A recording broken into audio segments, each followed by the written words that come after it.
A bracelet, a token, and a nickel. These three items on the surface have nothing to do with one another, other than the fact that I found them all in the same general area. But they have a very interesting connection. These are my stories from the signal. A sterling silver bracelet, a straw hat token with something surprising on the reverse side, and a 1943 nickel, all found in the same section of the stream on different days.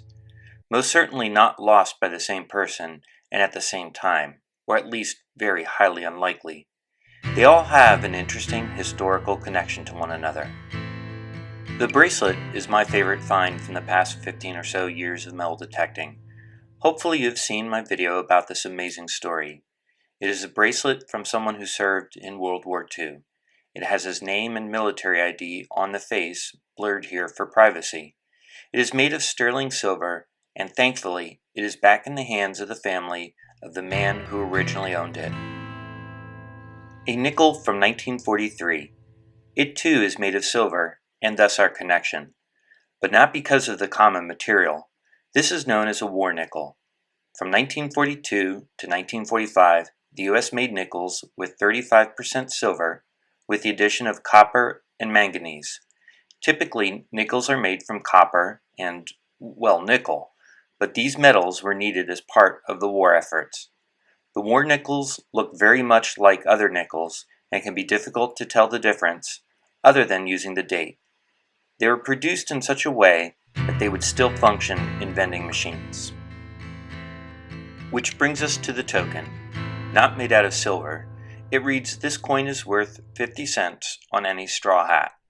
Back 100 years ago, you could have bought a straw hat for as little as $1.50, or for as much as $5.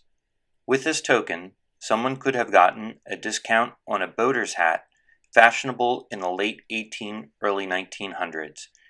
A boater is a flat-brimmed straw hat named after gondoliers who wore them. This is the type of hat commonly associated with the barbershop quartet. When we take a look at the other side of the token, we see the words "good luck" with the swastika, and thus our final connection. Historically, across the globe, the swastika was a peaceful symbol or a symbol of good luck.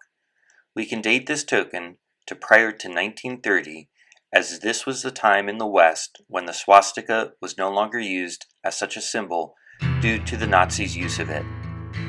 3 different items, all lost in a stream 70, 90 years ago, or perhaps more, all glued historically by a war. One representing a nation banding together to conserve materials.